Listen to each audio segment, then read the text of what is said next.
여러분 안녕하십니까? 삼성 서울병원 소화기내과 이준행입니다. 오늘은 용두동 동아 ST 메디플릭스 스튜디오에서 엔도젤을 활용한 ESD 배우기에 대하여 말씀드리겠습니다. 위암의 절제술은 현재 우리나라에서 3분의 2는 수술로 3분의 1은 내시경으로 이루어지고 있습니다. 위암 4차 적정성 평가 결과를 보면 2017년 한 해 동안 위절제술이 14,272건, 내시경 절제술이 8,770건으로 전체의 38.1%를 차지하고 있었습니다. 저희 삼성 서울병원에서도 메르스 때 조금 줄었지만 최근에는 점차 증가하여 1년에 위암 수술이 1,800예, 위암 내시경 절제술이 1,100예 정도를 시행하고 있습니다. 전국에서 가장 많은 조기위암 내시경 치료가 이루어지고 있는 것으로 파악됩니다. 따라서 현재는 ESD 시대라고 부를 수밖에 없습니다. 소화기 내시경 전문의라면 ESD를 하지 않을 수 없는 상황이고요. 문제는 배울 기회가 적다는 것입니다. 저는 여러분의 ESD 트레이닝을 적극 지원해 드리려고 합니다. 삼성 서울병원 임상 시뮬레이션 센터에서 엔도젤 ESD 핸즈온 워크숍을 진행하고 있는데요. 코로나 때문에 현재 외부 선생님들의 훈련이 다소 어렵습니다. 따라서 별도의 공간에서 소규모 핸즈온 세션도 개최할 수 있겠습니다. 그러면 ESD를 위하여 필요한 것들이 무엇이겠습니까? 먼저 진단 내시경 술기를 잘 하셔야 됩니다. 색소 내시경과 확대 내시경을 포함한 진단 내시경에 익숙한 것이 첫 번째 필요 조건입니다. 적응증을 잘 이해하고 치료 기구가 어떤 종류가 있고 어떨 때 사용하는 건지 알아둘 필요가 있습니다. ESD 술기를 배우고 치료 후 환자 관리 등등을 잘 알아야만이 ESD를 시행할 수 있고요. 병리 결과에 대한 해석을 적절하게 할 수 있어야만 추가 수술 필요 여부를 결정할 수 있겠습니다. 앱솔루트 인디케이션과 익스펜디드 인디케이션은 잘 알려져 있습니다. 점막에 국한된 궤양이 없는 2cm 이하의 분화형 조기위암이 앱솔루트 인디케이션이고요. 이보다 넓거나 깊은 것이 익스펜디드 인디케이션입니다.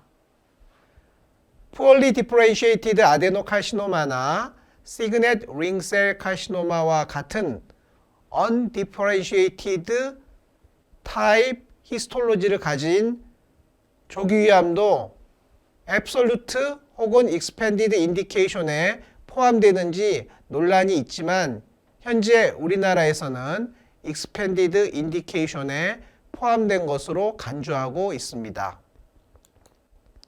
2019년 발표된 2018년 대한위암학회 가이드라인에 따르면 differentiated 타입이면서 2cm가 넘고 궤양이 없는 경우, differentiated 타입이면서 3cm 이하이고 궤양이 있는 경우, undifferentiated 타입이면서 2cm 이하이고 얼서가 없는 경우 모두 expanded indication으로 간주되고 있습니다.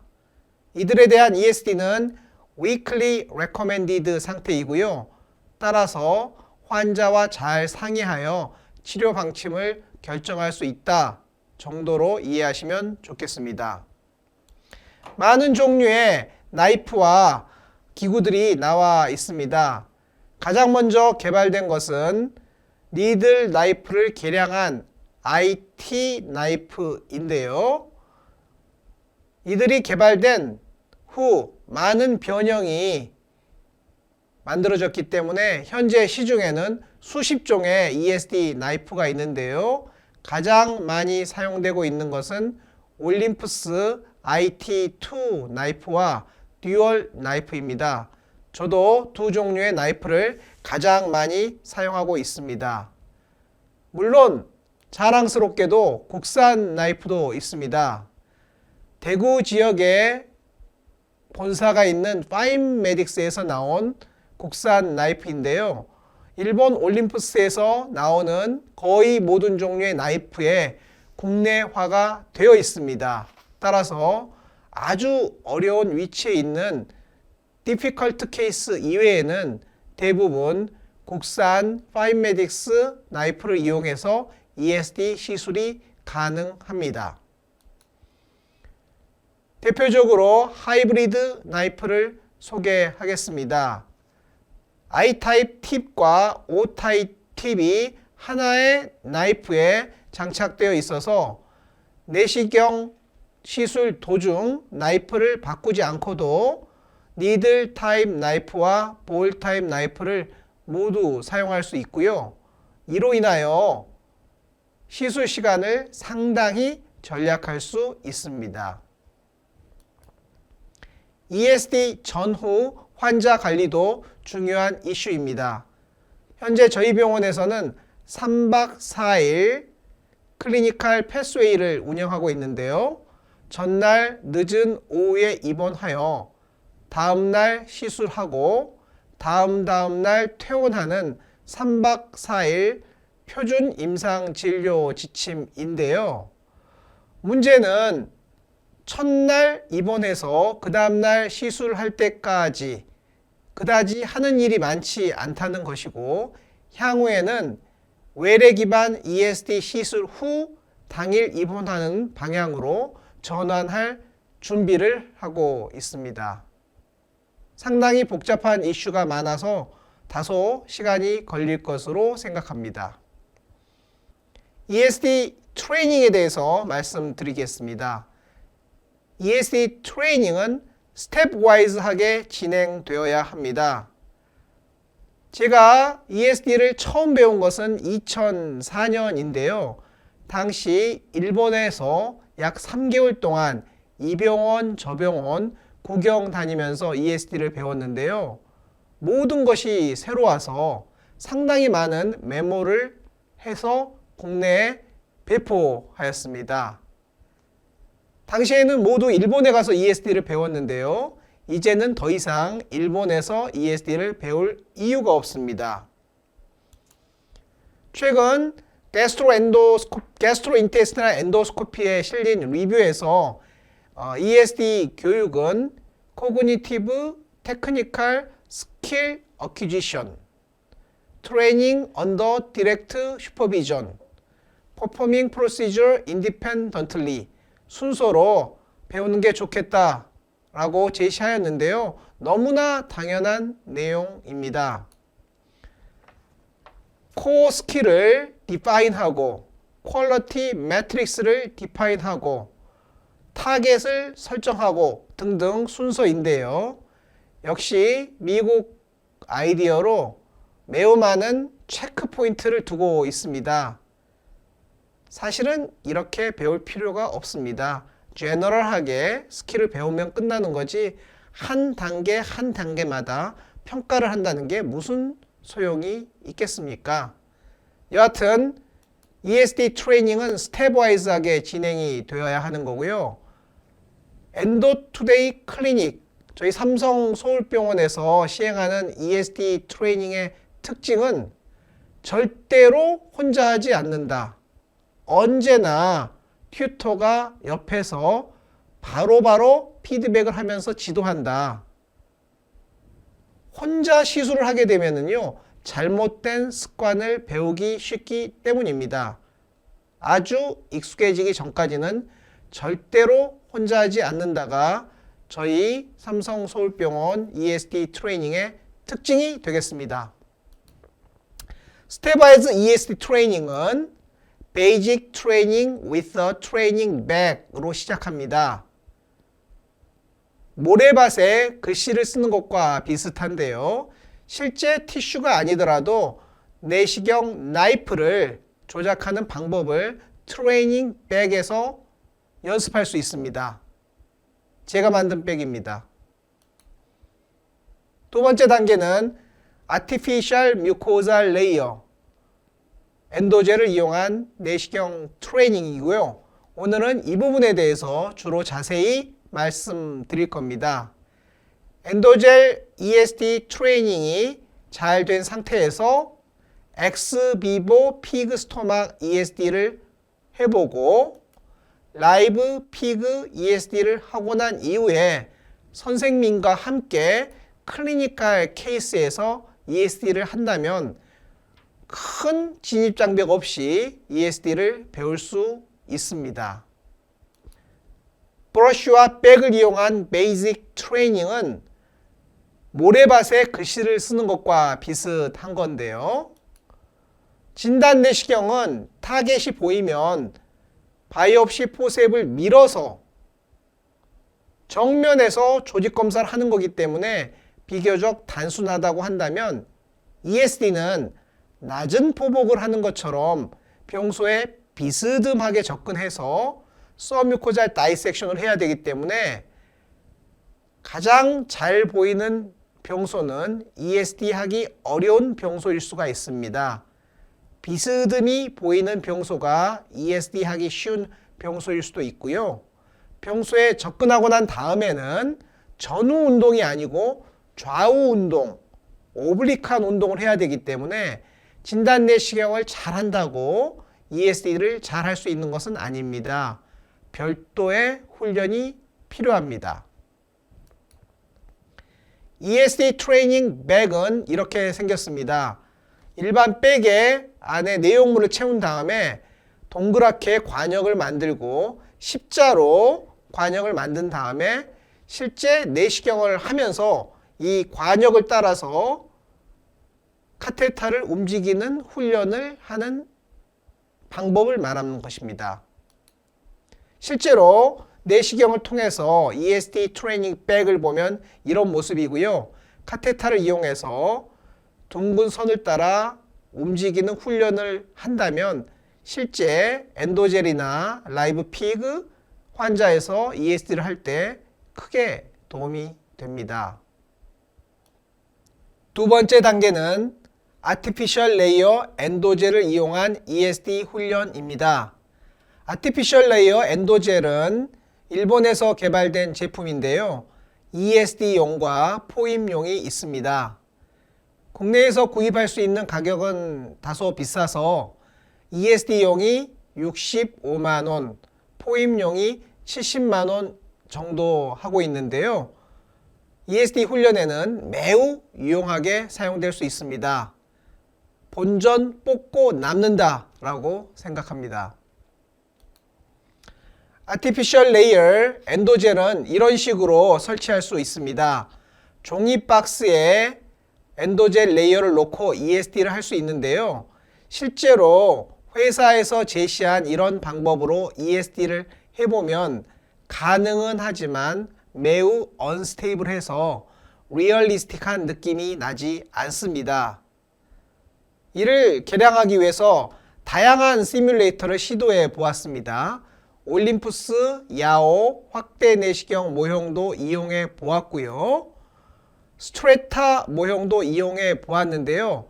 다들 장단점이 있으나 리얼리스틱한 느낌은 나지 않았습니다. 결국 저희가 선택한 방법은 코겐 가스트로스코피 시뮬레이터에 엔도젤을 얹어서 시술하는 방법입니다. 초기에는 적지 않은 시행착오가 있었는데요. 다양한 물건을 이용해서 적당한 각도를 찾았고요. 이 각도를 이용해서 플랫폼을 만들었습니다. 코겐 시뮬레이터에 플랫폼을 얹은 모양이 이런 모양이고요. 이러한 세팅을 활용하여 Recent Training Unit와 매뉴얼을 만들어서 활용하고 있습니다. 실제 시행 장면을 좀 빠른 속도로 보겠습니다. Circumferential Cutting,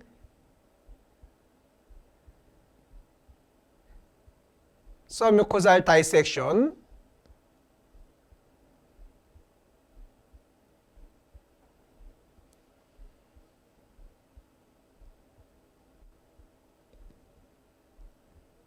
이러한 훈련을 약 10번 정도 시행하면 라이브 피그 ESD를 아주 잘 할 수 있습니다.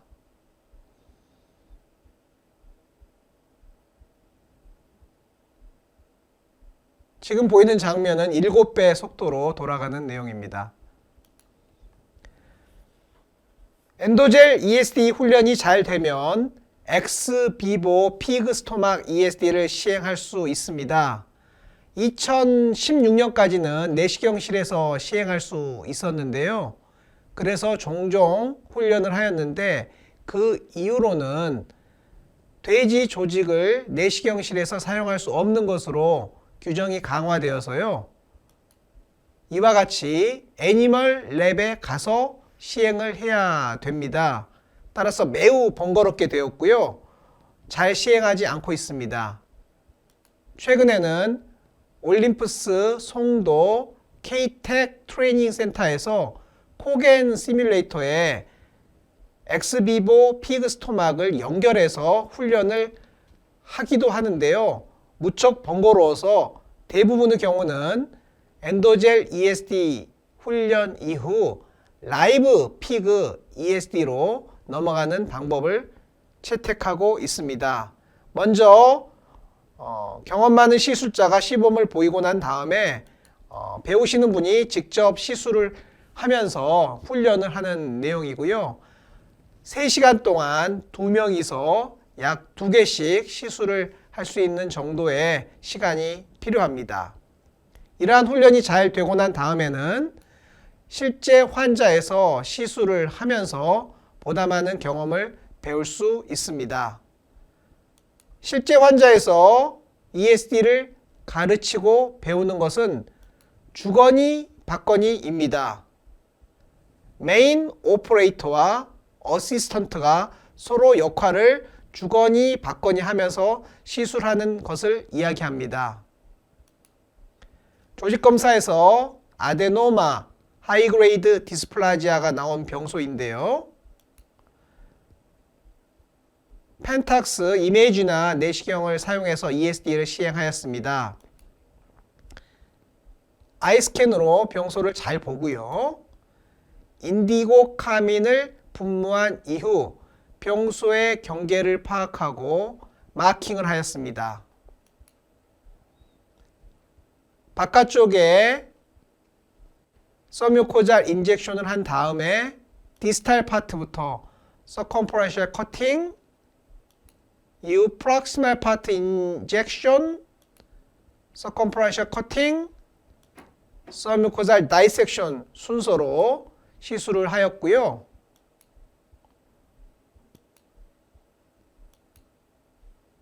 최종 병리 결과는 8mm 크기의 라미나 프로프리아에 국한된 well differentiated tubular adenocarcinoma였으면서 림포 비너스 인베이전이 없는 패톨로지컬 큐러티브 리섹션이었습니다. 이 시술은 저 혼자 한 게 아니고 경험이 많은 펠로우 선생님과 역할을 나눠서 했는데요. 많은 단계 중에서 Detailed Examination, Marking, Initial Pre-Cutting, Hemostasis 부분은 아무래도 경험이 더 중요한 것 같고요. Circumferential Cutting, Submucosal Dissection, Specimen Fixing 부분은 술기가 더 중요합니다. ESD를 배우고자 하시는 분들이 관심 있는 부분은 술기 파트이거든요. 따라서 경험이 더 중요한 부분은 메인 오퍼레이터가 하고요. 서뮤코잘 다이섹션 등 술기가 더 중요한 부분은 배우시는 분이 하도록 역할을 나눠서 시술을 할 수 있습니다. 트레이너 스텝과 트레이니 스텝으로 나눠서 진행하는데요. 자세히 관찰하고 마킹을 하고 이니셜 커팅까지는 트레이너가 진행하고요. 이후 위치를 바꿔서 트레이니가 서컴프레셔 커팅을 합니다. 그 이후부터는 주거니 받거니 진행을 하면서 술기가 더 필요한 부분은 트레이니가 하고요. 경험이 더 필요한 부분은 트레이너가 진행하는 방식으로 함으로써 ESD 훈련을 할 수 있겠습니다. 전체 프로시저 타임의 60% 이상은 트레이너가 하고요. 40% 이하를 트레이니가 함으로써 적절한 분배를 하는 것이 중요할 것 같습니다. 이와 같은 스텝을 거쳐서 ESD를 배우면은요, 실제로 펠로우를 마치고 독립하였을 때 금방 ESD를 할 수 있습니다. 한 선생님의 경험담을 들어보시도록 하겠습니다. 저희 병원에서 펠로우를 마치고 삼성 창원병원에 취직하셨는데요. 취직 첫 해에 약 80개 정도의 ESD를 하셨다는 놀라운 성과를 보여주셨습니다. 물론 콜론을 제외하고 gastric ESD만을 얘기한 것입니다. 이 사진은 제가 이제 펠로우로 있을 때 교수님과 한 첫 이제 ESD였고요. 그때 만들어 주신 사진이었습니다. 창원에 오고 나서는 사실 혼자서 어떻게 이제 ESD를 해야 될지 정말 막막했었습니다. 그때 이제 이전에 이준행 교수님께서 추천해 주셨던 나소영 교수님의 강의가 사실 저한테 많이 도움이 되었는데요. 그 강의에 이제 초보자는 어퍼서드를 제외한 위치부터 하는 거를 권유를 하셨는데요. 사실 환자는 그렇게 이제 제 마음처럼 오진 않았습니다. 그래서 첫 번째 ESD 케이스였는데요. 하이바디 포스테리어 월 쪽에 한 2cm 가량의 모더레이트 디퍼런시에이티드 아베노카시노마였습니다. 킹을 하고 다이섹션을 하는 도중에 너무 어려워가지고 결국 이제 옆에 계신 제 위에 선생님께 부탁을 드려서 마저 다이섹션을 했고 조직 검사 결과는 2.8cm의 푸얼리 디퍼런시에이티드 카시노마가 나와서 결국 첫 케이스부터 수술을 했던 안타까운 증례였습니다. 그 이후로부터 한 6개월마다 한 40개 전후에 상부 ESD를 시행을 했고 출혈과 성공은 각각 한 5.9%, 1.7% 정도 확인이 되었습니다. 우리가 이제 ESD를 하면서 처음에 비해서 시술 시간은 단축이 되었는데요. 한 1년 정도 지나야 의미 있게 단축이 되는 것 같습니다. 앞에서도 말씀드렸지만 초보자들은 어퍼서드는 피하는 게 좋겠다고 하셨는데 그때까지 결과를 봤을 때 확실히 어퍼서드가 로어서드 안트롬에 비해서 시술 시간도 길고 그 다음에 컴플리케이션도 많이 생겨서 처음에 피하시는 게 좋겠지만 사실 이제 환자는 그렇게 오지 않는 게 문제인 것 같습니다. 저희 병원은 이제 상부 ESD를 하고 나면 병리과 교수님께서 이렇게 그림을 그려서 파란색은 아데노마 있는 부분, 빨간색은 캔서 있는 부분, 그다음에 이렇게 X 표시 쳐져 있는 부분은 이제 서브뮤코자 인베이전이 있다고 이렇게 그림을 그려서 알려주십니다. 그래서 이런 그림들을 보고 제가 어느 부위를 많이 쳤는지, 어느 부위를 되게 좁게 쳤는지, 봤는지 그런 것들이 이제 도움이 되는 것 같습니다. 그래서 ESD를 하면서 첫 번째는 병변의 경계는 도대체 어디까지인지, 그다음에 환자분들이 왔을 때 어디까지 제가 ESD를 해야 될지. 폴리나 아니면 폴리코이시브, 싱글앤링셀 같은 이제 언디퍼런시에이티드 캔서는 ESD를 할지 말아야 될지, 내시경 사진을 봤을 때 이게 일지신지 애지신지 구분이 잘 안 갈 때 어떻게 해야 될지, 그리고 파이브로시스가 심한 병변을 제거하면서 언제나 이제 천공에 대한 걱정, 그리고 성과 다르게 왜 하부 ESD는 퍼포레이션이 잘 생기는지에 대한 걱정들이 있었습니다.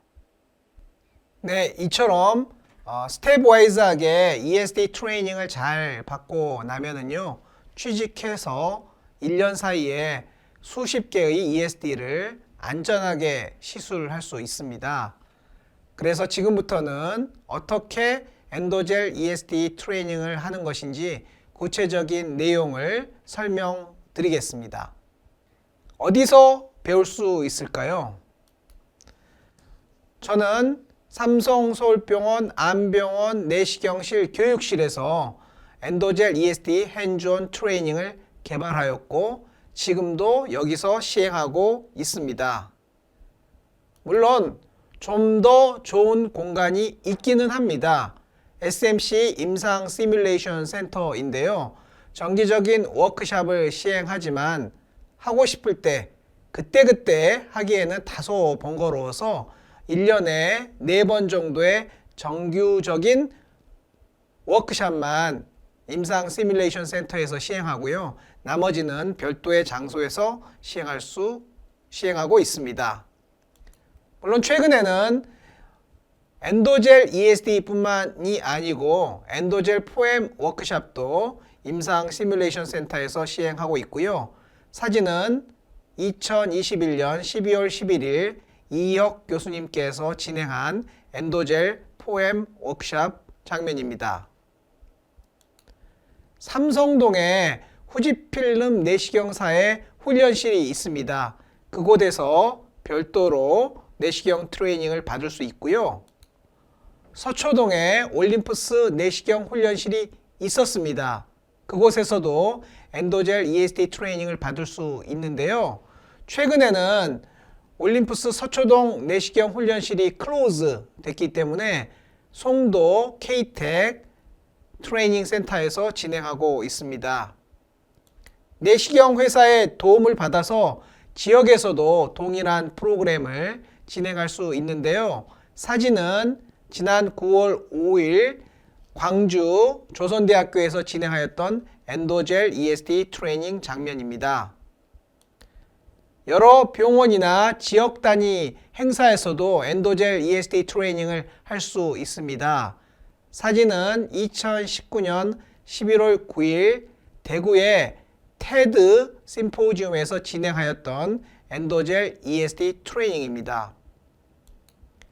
KSGE 대한소화기 내시경학회 정규 학술 대회에서도 가끔 별도의 방을 마련해서 엔도젤 ESD 트레이닝을 진행하고 있습니다. 엔도젤 ESD 트레이닝의 실제적인 부분을 설명드리겠습니다. 먼저 엔도젤 ESD 박스를 풀어서 세팅을 할 줄 아셔야 됩니다. 이후 일렉트로 서지컬 유니트 세팅을 맞추시면 되는데요. 모노폴라 코아귤레이션을 이용하고 커트는 엔도컷 Q를 이용하고 있습니다. 코아귤레이션은 거의 사용하진 않지만 마킹 등에서는 스위프트, 서뮤코잘 다이섹션에서는 스위프트 코아귤레이션을 이용할 수도 있습니다. 저는 엔도컷 Q, 듀레이션 3, 인터벌 3를 선택하고 있는데요. 이펙트는 코아귤레이션 이펙트이기 때문에 1, 2, 3 어느 걸 사용해도 무난합니다. 중요한 건 엔도컷 Q, 듀레이션 3, 이펙트 3를 선택한다 는 내용이 되겠습니다. 이펙트를 올리면 컷 커런트는 동일한데 반하여 코아귤레이션 이펙트가 강화돼서 블리딩을 줄일 수 있는 장점이 있습니다. 듀레이션을 올리면 한 컷의 듀레이션이 길어지기 때문에 보다 긴 거리를 순식간에 자르는 효과가 있고요. 인터벌을 올리면은 띄엄 커팅이 되기 때문에 상대적으로 코아귤레이션 효과가 올라갑니다. 실제 환자에서 게스트릭 ESD를 할 때는 저는 이와 같은 일렉트로 서지컬 유니트 세팅을 사용하고 있습니다. 엔도컷 I, 이펙트 3, 듀레이션 3, 인터벌 3인데요. 엔도젤 ESD를 할 때는 엔도컷 I가 조금 약한 느낌이기 때문에 엔도컷 Q를 이용해서 이펙트 3, 듀레이션 3, 인터벌 3를 세팅하면 무난합니다. 엔도젤 ESD 트레이닝은 두 개의 프로시저로 이루어져 있는데요. 프로시저 1은 주로는 핀 나이프를 이용하는 방식이 되겠고요. 프로시저 2는 주로는 IT2 나이프를 이용하는 방법입니다. 조금 연습을 해보면 프로시저 2가 훨씬 쉬운데요. 실제 임상에서는 프로시저 1이 더 중요하다고 생각합니다. 왜냐하면 프로시저 2는 스토막에만 이용할 수 있는 방법인데요. 프로시저 1은 에소파구스, 스토막, 콜론, 렉툼 모두 이용할 수 있는 방법이기 때문입니다. 그래서 저는 다소 어렵더라도 프로시저 1을 가르치는 것에서 시작하고 있습니다. 먼저 6시 방향에서 시작해서 시계 방향으로 12시까지 서컴프런셜 커팅을 하고요. 이어서 5시에서 시작하여 12시까지 반시계 방향으로 서컴프런셜 커팅을 한 후 마지막에 프락시말 커팅을 연결하는 방식을 추천하고 있는데요. 병소 바깥쪽에 마킹을 하고 마킹한 바깥쪽을 잘라야 되는데요. 엔도젤 ESD에서는 마킹과 서뮤코잘 인젝션을 생략하는 게 편하기 때문에 저는 표시를 하고 표시한 바깥쪽으로 자르는 것을 권하고 있습니다. 핀 타입 나이프로 자를 때는 너무 깊지도 않게 너무 얕지도 않게 핀 나이프를 위치시키는 게 중요한데요. 점막 하층에 핀을 살짝 건 다음에 약간 들어 올리는 듯한 느낌으로 앞으로 밀어주는 서핑하는 것 같다라고 말하시는 분도 있는데요. 그런 느낌을 갖는 게 좋겠습니다. 붉은색 원이 종양이라고 가정을 하고요. 핀 타입 나이프를 접근시킨 다음에 대여섯 시 방향에서 시작해서 반시계의 방향으로 서컴프런셜 커팅을 하고 이어서 5시 방향에서 시작해서 반시계 방향으로 서컴퍼런셜 커팅을 하면 되겠습니다. 맨 처음에 시계 방향으로 커팅, 그 다음 반시계 방향으로 커팅이 되겠습니다.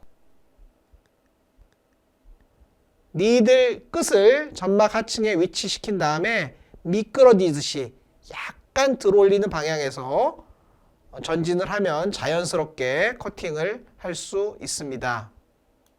초보자들은 둥그렇게 커팅을 하기가 어렵거든요. 그럴 때에는 팔각형을 생각해서 한 면씩 한 면씩 잘라나가는 느낌을 배우시면 나중에 연결해서 둥그렇게 커팅을 할 수 있습니다. 부츠 컨트롤이 중요한데요. 내시경 비틀기와 노브만 가지고는 자연스럽게 하기 어렵기 때문에 부츠를 약간 왼쪽으로 오른쪽으로 움직임으로써 좌우 상하 운동을 도와줄 수 있습니다. 서컴퍼런셜 커팅을 하고 난 다음에는 이니셜, 파셜, 서뮤코잘 다이섹션을 하시고 이어서 플레이트를 약간 지면과 평행한 방향으로 변경시켜 주는 게 좋습니다. 낮은 포복 자세로 접근을 해야만이 퍼포레이션 되지 않고 서뮤코잘 레이스를 자를 수 있기 때문에 저희는 작은 나무 블록 같은 걸 이용해서 플레이트를 올리고 있습니다. 이러한 절차를 통하여 서뮤코잘 레이어가 익스포저 되면은요, 익스포저 된 레이어의 아래쪽 3분의 1을 타겟으로 해서 서뮤코잘 다이섹션을 하면 됩니다. 이 과정을 편하게 하기 위해서 저희는 트랙션 어시스티드 엔도젤 ESD를 하고 있는데요. 파셜 절제된 플랩을 클립으로 잡아서 가벼운 추로 당겨주면 서뮤코잘 레이어가 좀 더 노출됩니다. 실제 환자의 모습과 유사한 장면을 연출할 수 있습니다. 동그랗게 자른 다음에 트랙션을 해가지고 서뮤코잘 레이어가 보이면은 중간 혹은 그 아래를 조심스럽게 절제해 나가는 방법입니다. 이때 거리를 적당하게 유지하는 게 중요한데요.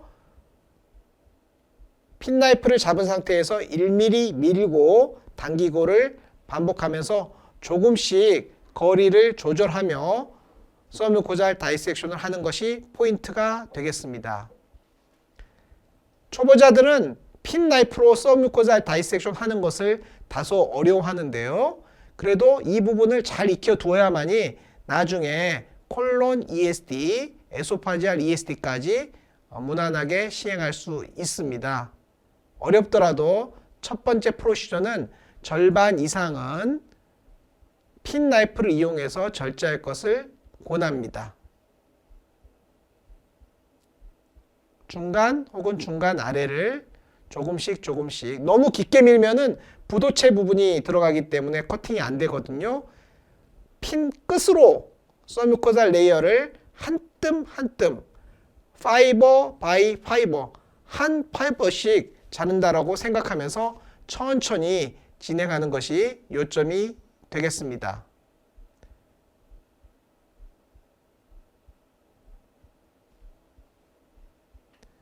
거의 다 자른 상태에서는 너무 깊게 자를 필요가 없고요.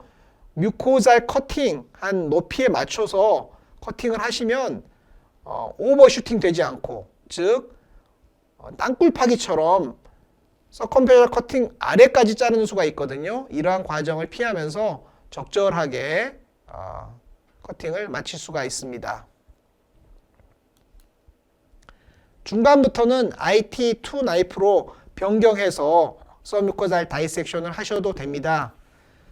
듀얼 나이프는 핀 타입 나이프는 M 나이프는 F 나이프는 다 비슷한 말입니다. 이러한 나이프는 끝으로 자르는 거기 때문에 조금 가까이 접근해서 서뮤코잘 다이섹션 한다고 생각하시고요. IT2 나이프는 약간 떨어져서 시행한다고 보면 좋을 것 같습니다. 서뮤코잘 레이어를 자를 때 엣지 처리가 좀 어렵거든요. 따라서 엣지 커팅을 먼저 하고 난 다음에 가운데를 자르는 방법, 엣지 커팅 방법을 권하고 있습니다. IT2 나이프를 이용해서 엣지 커팅을 하는 방법입니다. 이러한 방법에서 중요한 점은 컨트롤 앤 컷 파이버 바이 파이버입니다. 초보자들은 서두르기 때문에 정확히 컨트롤 안 된 상태에서 발을 밟는 수가 있거든요. 전류를 통과시키는 방법이 있습니다. 좋지 않습니다. 일단은 위치를 정확히 잡고 방향을 몇 시 방향으로 잘라야 되겠다 정한 다음에 한 파이버 한 파이버씩 조금씩 컨트롤 앤 컷 파이버 바이 파이버 방식으로 접근하기 바랍니다. 먼저 방향을 잡고 약간의 프레셔를 가한 후 전류를 통과시키는 것이고요. 프레셔 없이 터치만 된 상태에서 전류를 통과시키면 코아듈레이션만 되고 버닝만 되고 진행되지 않습니다. 따라서 항상 정확히 갖다 대고 약간의 프레셔를 준 상태에서 전류를 통과시켜야만이 블리딩도 최소화가 되고 커팅도 효과적으로 진행이 됩니다. 한 파이버 한 파이버씩 정확히 타겟을 정해서 하나씩 가지치기 한다는 느낌으로 전진하는 게 좋겠습니다. 간혹 어려운 순간이 나온대요. 그럴 때는 나이프를 최대한 내시경 끝에 접근시키고 가까이 접근해서 해결하면 되겠습니다. 파이널 커팅은 파이널 다이섹션은 커팅 라인을 따라서 하도록 설명드렸습니다. 두 번째 프로시저는 IT2 나이프를 사용하는 방법인데요. 12시 방향, 11시 방향에 이니셜 펑초를 하고요. 왼쪽, 오른쪽을 번갈아 가면서 서컴퍼런셜 커팅을 하는 방법입니다. 이 방법이 좀 더 쉽기 때문에 초보자들도 이와 같은 멋진 시술을 할 수 있습니다. 몇 번 해보면 엔도젤 ESD는 그다지 어렵지 않거든요. 따라서 변형을 하시는 게 좋습니다. 각도를 변형시킨다거나 높이를 변형시키는 방법인데요. 엔도젤 오리지널 박스를 이용하면 측면과 천정의 병소도 시뮬레이션을 할 수 있습니다. 표준 플랫폼에 놓고 시술하는 엔도젤이 익숙해졌다 싶으면은 이와 같은 방법을 시도해 보기 바랍니다. 여러분 안녕하십니까? 삼성서울병원 이준행입니다. 오늘은 저희 펠로우 2년차 선생님들께서 엔도젤을 이용한 ESD 연습을 하고 있습니다. 여러 번 시술을 경험하였기 때문에 오늘은 다소 어려운 각도로 시술을 하고 있습니다. 한번 살펴보도록 하겠습니다. 코겐 게스트로스코피에 엔도젤 ESD 박스를 연결해서 시술하고 계십니다.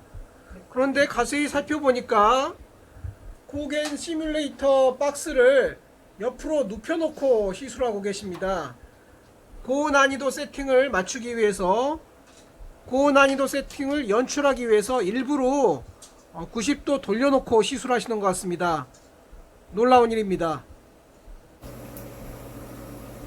네, 쉽지 않은 각도인데 잘 접근이 되고 있는지 살펴보겠습니다. 일단 듀얼 라이프를 이용해서 서컴프레셔 커팅을 하신 것 같고요.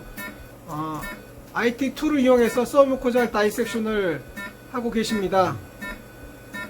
측면에 위치한 병소인데도 불구하고 비교적 깔끔하게 시술이 되고 있는 것 같습니다. 병소를 빨간색으로 만들었더니 좀 일장기처럼 보이네요. 다음에는 검은색 마커를 사용해 보도록 하겠습니다. 네, 이것은 트랙션입니다. 병소의 위치 때문에 플랩이 들리지 않아서요. 트랙션 추를 이용해서 병소에 플랩을 올리고 있는 장면입니다. 화면을 보겠습니다. 네, 깔끔하게 트랙션이 되고 있는 장면입니다. 트랙션이 되고 있기 때문에 서뮤코살 레이어가 잘 노출되었습니다. IT2 나이프를 이용하여 적절한 각도로 절제를 하고 있습니다. 네, 이와 같이 ESD 훈련을 진행할 수가 있겠습니다. ESD를 시행하는 가장 중요한 조건 중 하나는 병리 결과를 확인할 줄 알아야 된다는 것입니다. 임상적 의의가 있는지 없는지, 수술을 보내야 될지 말아야 될지를 결정하셔야 되는데요. 이를 위해서 병리과 의사와 친하게 지내고 정기적인 세미나를 하실 것을 권합니다. 저도 한 달에 한두 번 정도 병리 선생님을 모셔서 ESD 스페시멘을 보면서 다양한 디스커션을 진행하고 있습니다. 최근 검토했던 증례 하나를 소개하겠습니다. 윗체부 소만의 엘리베이티 타입의 아데노마에 대해서 ESD를 시행하였는데요. 최종 병리 결과에 Associated Finding, Neuroendocrine Hyperplasia, Immunohistochemistry에서 시냅토피신 포지티브로 나왔습니다. 이 의미에 대해서 병리과 선생님하고 상의하기 위하여 컨퍼런스 증례로 올렸습니다. 세포가 하이퍼크로마틱한 아데노마가 잘 보이고 있고요. 라미나 프로프리아 층에 인베이전된 부위는 없었습니다. 그런데 자세히 보시면 글랜드와 떨어져서 세포의 뭉치, 클러스터드 된 세포들이 보입니다. 근접해서 보면 이런 모습인데요. 글랜드는 아데노마이고 글랜드 사이에 세포 뭉치들이 스캐터드 되어 있습니다. 근접해서 보시면 비교적 호모지니어스하고 진하게 염색되는 NC 레이쇼가 높은 세포들이 둥글게 섬을 이루고 있는데요. 그 크기는 다들 작습니다.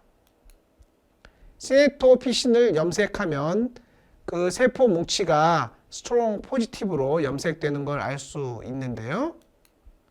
근접해서 보면 이러한 소견입니다.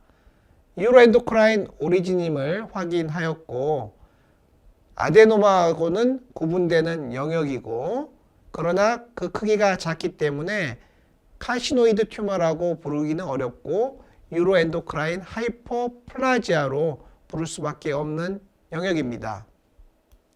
유로엔도크라인 하이퍼플라지아를 업노말 글랜드의 라미나 프로프리아 혹은 SM 인베이전으로 오인하여 과잉 진단과 과잉 치료를 하는 경우가 있다고 합니다. 즉 아데노마가 아니고 캔서의 서뮤코잘 인베이전으로 캔서의 라미나 프로프리아 인베이전으로 오버 다이아그노시스를 하게 되면 캔서로 진단되거나 수술로 연결되는 수가 있거든요. 따라서 병리과 의사들은 이 부분을 매우 주의 깊게 관찰한다고 합니다. 진단은 H&E 소견과 시냅토피신 염색으로 확인할 수 있고요. 확인이 된다면 임상적 의의는 거의 없습니다. 실제로 ESD를 하다 보면 이와 같은 경우 이외에도 많은 병리과 선생님과 논의가 필요한 많은 상황이 만들어집니다. 병리과 의사님과 정기적으로 컨퍼런스를 하실 것을 권하고 있습니다. 저희 임상 시뮬레이션 센터에서는 외국인을 위한 ESD 트레이닝 단기 코스를 운영하고 있습니다. 컨퍼런스 룸에서 오리엔테이션 인트로덕토리 렉처, 시뮬레이터 룸에서 박심 엔도젤 ESD 트레이닝, 그리고 옵저베이션 ESD 플래닝 세션, 패톨로지 컨퍼런스, 그리고 경우에 따라서는 라이브 피그 스토막 등등으로 이루어져 있고요. 물론 저는 공짜로 해드리고 싶었는데 보통 약간의 등록비를 받는 게 좋겠다는 의견이 있어서 2,000불 정도로 하고 있는데요. 딱 한 번 트레이닝을 받으셨는데 그 이후로는 코로나 때문에 중단된 상태입니다. 코로나가 끝나면 내국인 혹은 외국인을 위한 ESD 트레이닝 단기 코스를 다시 개최할 것을 약속드립니다. 최근 진행하였던 엔도젤 ESD 트레이닝 실제 시연 장면을 천천히 살펴보겠습니다. 목넘김이고요. 후지필름 내시경을 이용해서 시술을 하였습니다. 아티피셜 에소파구스를 통과하고 있고요. 붉은색 마커로 표시된 조기위암이 보입니다. 7시 부위에 시작하여 시계 방향으로 절반 정도의 서컴프레셜 커팅을 진행하고 있는 모습입니다. 깊게 밀지 않고 2mm의 나이프가 서뮤코잘 레이어에 들어가도록 가볍게 설치한 상태에서 약간 들어올리는 듯한 느낌으로 서핑을 하는 느낌으로 조금씩 내시경을 밀면서 몸을 옆으로 틀어주면 라운드 커팅을 할 수 있습니다. 다들 이 부분을 가장 어려워 하십니다. 12시 방향 쪽으로 가게 되면 내시경을 밀거나 카테터를 내밀어서 잘라야 되고요. 지금은 5시에서 시작해서 반시계 방향으로 12시 방향으로 자르고 있는 장면입니다. 엔도젤에서 물질이 튀어서 끝이 뿌얘지는 수가 있기 때문에 가끔 알코올 솜으로 내시경 끝을 닦아 주실 필요가 있습니다. 프락시말 파트의 커팅은 오른쪽에서 왼쪽으로 자를 수도 있고 왼쪽에서 오른쪽으로 자를 수 있는데 본인 편하신 대로 하시면 되고요. 보통 오른쪽에서 왼쪽이 쉽다고 합니다. 지금은 트랙션을 하는 장면이고요. 일반 클립을 이용해서 트랙션을 해주고 약간의 줄을 달아주면 자연스럽게 서뮤코잘 레이어가 노출이 됩니다. 핀 나이프의 끝을 이용하여 조금씩 노출된 서뮤코잘 레이어의 아래쪽 3분의 1을 조금씩 잘라주면 됩니다. 이때의 요점은 컨트롤 앤 컷입니다. 지금 시술은 사실 제가 했거든요. 매우 경험이 많은 사람이 하기 때문에 연결해서 할 수 있지만 초보자 여러분들은 조금씩 다시 각도를 잡고 조금 자르고 다시 각도를 잡고 조금 자르는 컨트롤 앤 컷, 파이버 바이 파이버 방법을 적용하기 바랍니다. 주로 엣지부터 잘라나가는 엣지 커팅을 해줘야지 시술 화면이 클리어하게 보이게 됩니다. 지금 약 90% 정도의 서뮤코잘 다이섹션이 진행된 상황입니다. 핀나이프 메소드이고요. 마지막 커팅은 점막 하층을 자르지 않고 남아있는 파이버만 자르면 되겠습니다.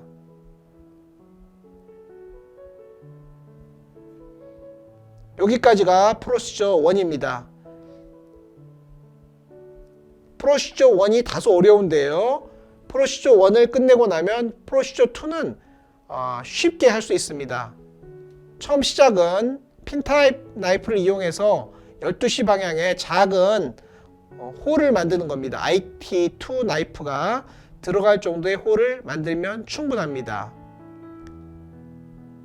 IT2 나이프를 홀에 집어넣은 상태에서 왼쪽 먼저 자르는 게 편한데요.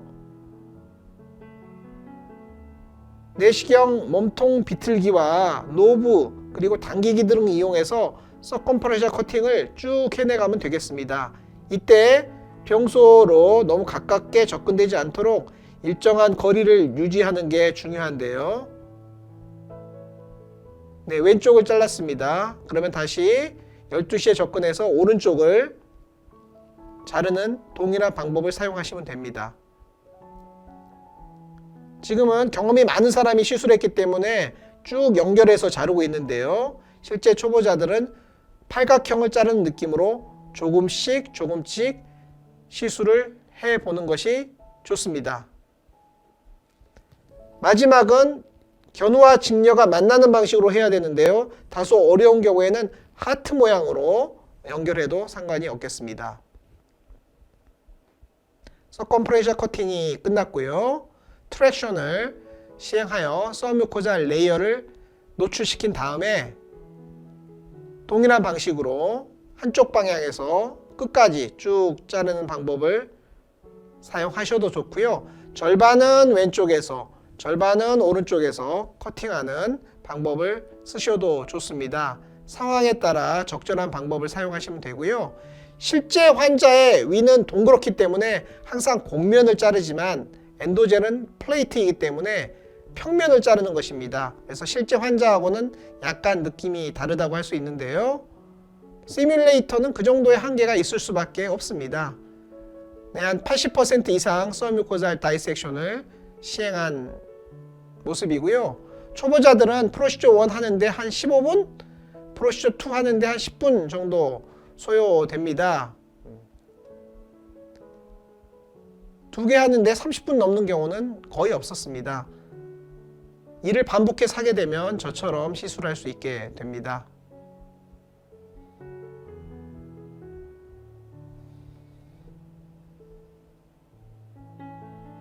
네, 지금까지 엔도젤 ESD 트레이닝에 대해서 설명드렸습니다. 오늘의 강의가 여러분의 훈련에 도움이 되기 바랍니다.